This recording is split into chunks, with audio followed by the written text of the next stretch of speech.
All right, let's get the positives out first, because I don't know if there's going to be any more positives the rest of the video. So let's get at the positives out first.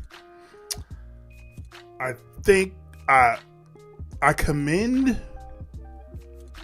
Commend is a strong word. Okay, I think the purpose of this film was to show that Michael was innocent. And again, this is coming out right before the trial, because the trial ended in June 13th, 2005, I want to say. So this was almost like this is almost like trying to present a case of, hey, Michael is still our guy. Hey, he just put his trust in the wrong people, and he was misguided in some things, made some bad decisions. But at the end of the day, he was innocent of all the heinous stuff that they're trying to paint this picture of Michael to be, right? So at face value, I think the people that made his heart was in the right place. I'm going to start off with that. Second, I'm going to say this. I don't know how controversial this is. Flex Alexander did a hell of a job playing Michael. Like a hell of a job. Like in terms of his mannerisms, in terms of his voice, in terms of like how he was like almost made himself feel small a lot of times. Like he made himself soft a lot of times. Like he felt like, in terms of how he performed, it was just talk. He did a great job of being Michael, right? I don't think we commend him enough because how we feel about the movie overall. But in terms of Flex Alexander's performance, not talking about the music or the dancing and none of that, but just in terms of acting, he did a hell of a job. So let me say that off rip, okay? That's probably the only positives I'm going to give for the rest of this review. Where do we start? First of all, you can't do a Michael movie without the music. You just can't. And so the fact that they try to do a Michael movie without the music is already a fail. I don't care what type of movie you do. I don't care what it's about. You have to have the music. Now, Searching Neverland, I think, was able to get away with it. I don't think they had music, Michael's music, but it wasn't centered at all about him performing, because the time period of Searching Neverland, he was not performing, so you could get away with that. But the problem this movie had is you're trying to do 20 years, basically 21 years, from 83 to 2004. You're trying to do 21 years in an hour and a half. So they had to cover the Victory Tour, Thriller, Victory Tour, just skipped over Bad, Dangerous, skipped over History, and then skipped over Invincible. And they really only told kind of like the controversial bad moments of Michael's life, which again is a hard watch when you're not even giving us the music of Michael. So you're already down bad.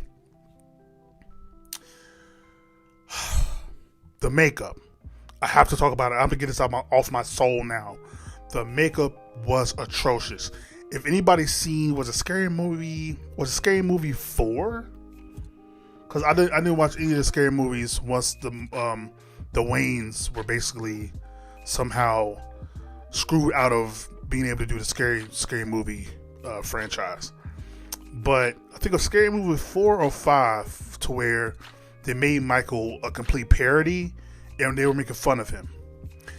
The makeup department clearly did not know what they were doing, and it looked like Michael was a zombie or just got out of like a war, out of the ground zero because the makeup was atrocious, horrible. Like I don't understand whoever the no this but actually it was just horrible. I don't know what whoever the makeup artist was. Like, you stick to your, if this is your 95, stick to your, I don't know, third shift or something, because this was not it. Because again, going back to the music, because you could not clear any of the Michael song. Now I don't know how it works in terms of if covers, like if you could do covers of songs, like if you're allowed to do that. Yeah, I don't know if you're allowed to do that, but if there was any way for you to do somewhat of a cover of just, if you're just playing piano or something, like if you could somehow do this music, like it just, there's no way you can do a Michael movie, especially if it spans over the time period where he still was doing music, to where you don't have that in the movie. It's just, I can't get over that. Now, this movie starts off, because I don't remember none of the movie. I don't remember anything. I think I watched this one time when it first came out, right? So I remember nothing from the movie outside of how bad it was. But the movie starts off during the Victory Tour. And of course they have none of the music. And so they're just doing like montages or whatever. And they talk about they begin the movie talking about Michael having vitiligo, right? I'm like, okay, because I don't know what the direction of the movie is. So I'm like, okay, we're already starting off with the vitiligo. We're talking about okay, all right, I guess we're going somewhere right here. They made Joe just be a tyrant, which I can't blame him for doing that. But at the same time, it's like, bro, come on. But I guess I get it though. But just the way whoever played Joseph was very good, very convincing. But it was like, okay. Wardrobe too. Wardrobe was hit and miss. Like, they were during the Victory Tour, they only showed Michael with the white shirt, and I'm like, he had a white shirt, but it was sequins, and they didn't have they clearly didn't have the budget to do the full wardrobe true to the actual time period. But it's like, okay, all right. And so they talk about the end of the Victory Tour. Actually before that, they do the Pepsi commercial, right, where he of course has his accident. Now I'm thinking, oh, cool, so now this is going to lead to something, because why are they showing this? But they just skip it. They go from the Pepsi commercial to him recovering. Like, they didn't do anything in between of him having a bandage on his head, him rehearsing for like Motown, like nothing. Like, it was nothing. Him rehearsal for Billie Jean, nothing. So I'm like, okay, so I don't know what the purpose of that was. And so then we do the very end of the Victory Tour, and Michael's like, this will be my last show with my brothers. And they play as if Joe is mad, which I don't think Joe was mad. Like, I think everyone knew that was going to be the last date of the tour. So I think that was kind of weird, but whatever. So they played off as if Joe was extremely mad. The brothers were confused and everything. They were mad. So yeah, they go from that to, they completely jump over the bad era, like completely. They don't even touch it. They go from Thriller to Dangerous. So I'm like, okay. And so I'm trying to remember the transition. I think right before Dangerous is when they present it as if Michael got a nose job. And the dialogue they made with Michael as if he wanted to change his appearance. Literally right after they show him getting a nose job, they show the change in his complexion. which I'm like, that's not true. And so they literally showed it as if he decided to change his complexion. I'm like, that's not true. So I'm like, okay. So then they go from that until they talk about how the Dangerous wasn't selling as good. It's like, oh, we're not even gonna do 20 million. I'm like, but it did 20 million. Like it did like 10 million in like 2 months. So I'm like, okay. And so they showing throughout the movie how much he kept firing people and leaving people because they didn't believe in him. They show him doing Neverland and creating Neverland and all that. It's like, okay, that's cool. And so then they show him with some of the kids, right? Or one of the kids actually was ill, and how he like had this great party for one of the ill kids. Then one of the kids died, and how it's like, how can this happen? This is Neverland. Nobody dies. Nobody gets sick here at Neverland, right? Also, they had a weird thing between him and Janet to where he was calling Janet Tink for like Tinkerbell, and Janet was calling him Peter or something. Like, that's not the nicknames they had for each other. Like, her nickname was Donk or Dunk. Like, that wasn't their nicknames. I don't know why they did that. Also, in the beginning of the movie, they had like a montage of like all the important people in Michael's life, and it was showing like Diana, but Diana was never ever like really in the movie. I'm like, they're like making Diana like his conscience. I'm like, okay.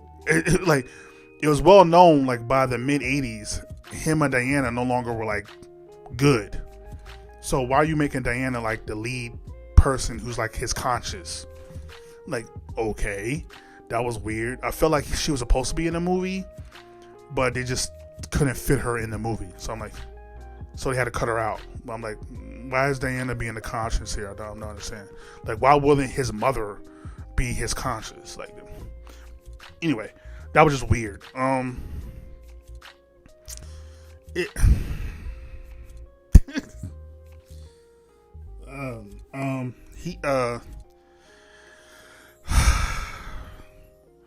So they get to, again, they're not playing any of the music or anything. So they around the Dangerous time, they show like him on tour during Dangerous, and how there's another kid that Michael was cool with, chilling over one of the kids' house. I think they named him Manny, which is, I think, supposed to be what was the kid's name? It was like Chandler, Evan. Was it Evan Chandler? I think it was Evan Chandler, right? Yeah, I think was it Evan Chandler? Yeah, I think it was Evan Chandler. But he was supposed to. They showed him chilling with the boy who's supposed to be the guy that was in the lawsuit, or the boy that was in the lawsuit. And how the dad was being weird, and they showed a part of the dad asking Michael, "Hey, did you get my script? You read my script?" And Michael's like, "Yeah, I just didn't get to it, da da da da. But yeah, I'm just came here to visit, da da da da." And they talk about him sleeping over the boy's house and all that, and the dad is being very like, okay, and that's where it leads to him falsely accusing Michael and coercing the boy to falsely accuse Michael and all that. So mind you, they're really only showing the bad, and not the bad album, but like literally the horrible moments that's been going on in Michael's life thus far. So it's not really an enjoyable watch. That's the thing. Like, it's not enjoyable at all. Like, you're not showing literally any good parts. Like, none. You didn't show him at the Grammys when he won all those Grammy awards, which I don't think you really need the music for that. You're not showing him at least somewhat doing the bad tour, like him trying to create his first solo tour. Like, you're not doing anything of that nature. And again, I understand the purpose was to show all the troubles Michael went through, but just like, it's not enjoyable watch. So 93. I think they get 93. They have the whole lawsuit. Michael settles, because he just didn't want to deal with it, right? And then they get to him getting with Lisa Marie, and that was cool, whatever. But yeah, it just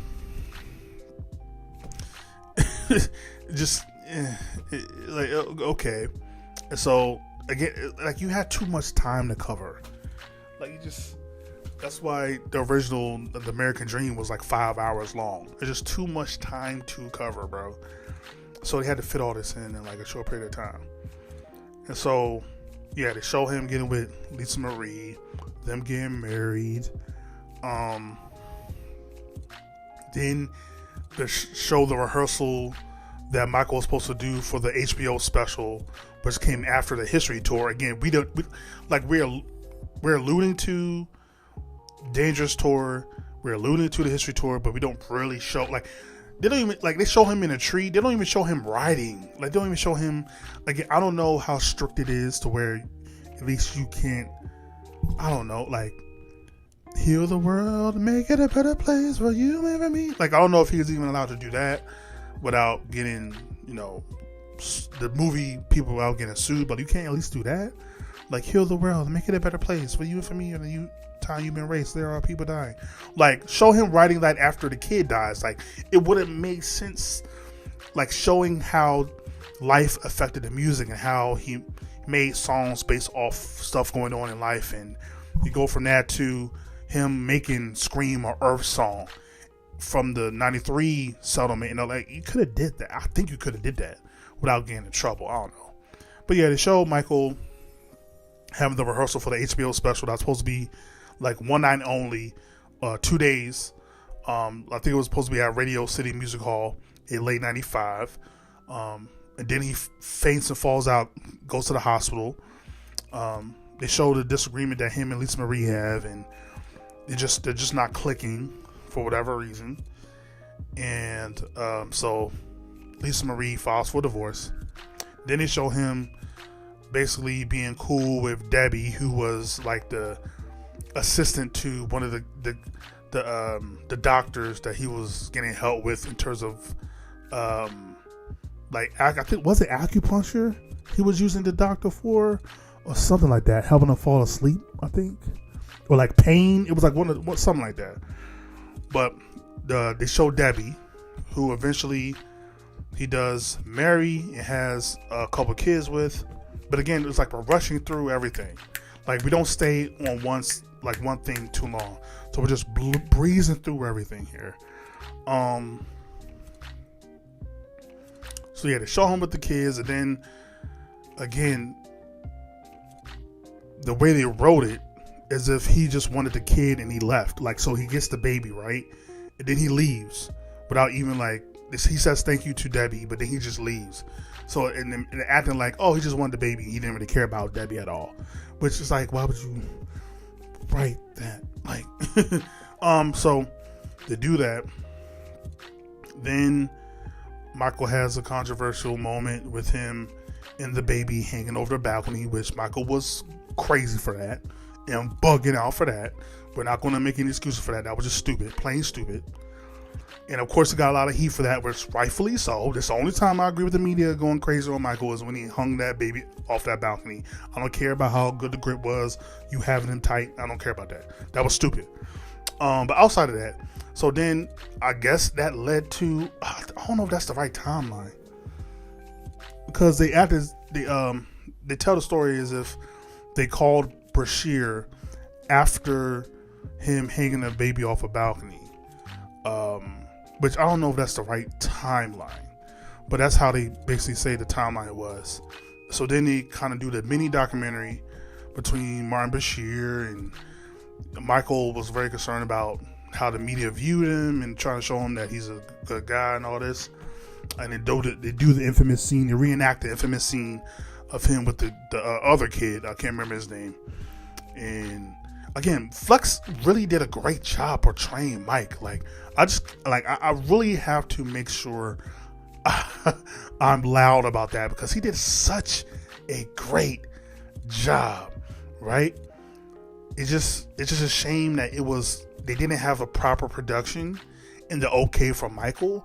I think low key, if Flex can dance and sing, you could have low key did something with that. But it's just But they did an infamous reenactment of the Living with Michael documentary in '03, to where they said there's nothing better you can do than to give your bed to a child, and how they sleep in the same room together, and how Michael's expecting Bashir to give him like a great documentary, and then he turns on him. So basically how everybody that deals with Mike, they eventually turn on Mike, basically for money or for whatever. And so again, I understand what they're doing, but it's just a very depressing, like, who would ever want to rewatch this movie? Like, there's nothing rewatchable about it. So they go from that into the trial, because the kid mom eventually sues Michael and says that he did all these things. And so they basically show at the very end Michael get on top of the car, and again, Diana, for some reason, they're making Diana Ross the voice of reason or consciousness of him. I'm like, why? Again, Diana, in terms of the movie, in terms of the scenes, were never in the movie. So why are they making Diana that? I don't know. Also, they showed Elizabeth Taylor too. That was during the Dangerous time, to where she was kind of played the mother role for Michael. I thought that was cool. I thought that was dope. During that difficult time, I thought that was dope. But yeah, and whoever played Catherine was good as well. So I think the actors did what they were supposed to do. Like, everyone that acted did what they were supposed to do. The bodyguard was heavily throughout the entire movie. Again, he was kind of like the big brother to Michael the entire time. I think everyone, the kids, everyone did what they were supposed to do. It's just the writing was atrocious. They were playing in the background like pop, like soft pop type Disney Channel time. Like, I don't understand what they were doing. I don't get what they were doing at all. Like, they didn't even do no funk, no soul, it was just all just weird pop type music that was playing in the background throughout the entire movie. Just like, whatever, bro. So yeah, Michael does like this mini monologue in the end, saying, "I'm the man in the mirror," da da da da, and the movie's over. But yeah, it was just a bad movie. It was just a bad movie. Again, you can't do a Michael movie without the music, especially if the time period is going to be at this height of music and when he was still making music. You just cannot do that. You just can't do it. So yeah, it was a very depressing, sad movie. It was just showing like tragedy after tragedy after tragedy after tragedy. I don't understand. Again, if this is off the top of the head, if I'm doing this movie, and my thought was in the beginning of the movie when they were showing the Pepsi commercial, I'm like, why are you showing the Pepsi commercial? My brain goes, oh, we're going to show him how he started getting on painkillers. Oh, we're going to start showing him how he started using certain drugs to go to sleep. Oh, we're going to show that connection to him and Debbie, how he connects with Debbie and has a child. Like, in my brain, I'm like, there has to be a reason for this, but it's almost like they were trauma dumping the entire movie. I'm like, why are we doing that? Why are we trauma dumping the entire movie? Again, it wasn't pleasure. It wasn't pleasing to watch at all. Like, there literally was no highlights and good moments at all. Not showing him doing the moonwalk, nothing. Like, it was all just trauma dumping. Like, all the bad moments of Michael, I want to show y'all in an hour and a half. It's just like, it's a horrible movie. Now, again, everyone acted great. It was just a horrible movie. So, yeah. I just had to see. It's been 20 years. I had to see how bad this movie was, and it met my expectations. Like, it was as bad as I thought it was, except for the acting of Flex Alexander, who played Michael. That was like that was wonderful. Like, he did such an amazing job. I just have to put that out there. He did an amazing job as Michael. Again, if I'm casting, I'm not making Flex Alexander Michael Jackson. Like, you're just not doing that. Again, it shows, like, are you trying to be serious or are you trying to not be serious? There's no way on God's green earth in your brain you go, we're going to do a Michael movie right before his trial to kind of help him out and show how much people have turned their back on him and people have have really been mean and evil to him, and then you cast Flex Alexander as Michael. And then you hire a makeup artist that clearly didn't know what they were doing, and it looked like he was extra from the Thriller video. It's like, so yeah, that was VH1. Michael Man in the Mirror. I'm surprised they ever got greenlit to do a movie ever again after that atrocity. But yeah, I just had to see it. I had to see how bad it was, and boy, was it bad. It was bad. But yeah, let me know if you've seen it. Let me know your thoughts. For my Patreon people, definitely let me know your thoughts on this freaking movie. Am I being too harsh? Am I being too polite to Flex Alexander's acting or in actors? Let me know. Am I not being harsh enough? And for people on YouTube, there's no way. Well, first of all, I don't think there's any way I could put it on YouTube anyway. But yeah, this I'm telling you right now, this is how bad this movie is. Don't even get my Patreon and watch it. Just don't. Like, I did a whole watch along on my Patreon. Don't do it. Don't even click. I'm not even gonna put a link of the movie in the description. I can't do that to y'all. I love Michael's fans, his family, I love him too much to make y'all go through this. Like, I'm only gonna give you a recap so you don't have to watch it. Okay, this is how much I love him and love y'all. Do not watch this movie. Don't watch my watch along. Don't put yourself through this, please. Okay. Again, I'm not gonna put no links in the bio. I'm not gonna put no links in the video. So if you somehow click on it, that's on you. Don't blame me. And to my Patreon folk, I apologize. I'm sorry. I genuinely apologize. I knew it was bad, but yeah, I apologize. I'm sorry. I'm genuinely sorry, bro. Like, this was there was a lot.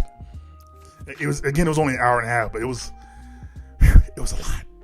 But yeah, like, comment, subscribe, share all the things. Other things. Ain't gotta go home. Do gotta get to stepping. Peace. Ish.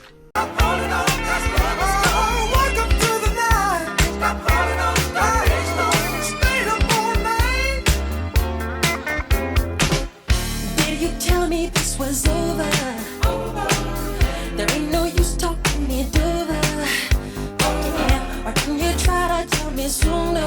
But can you tell me it was over?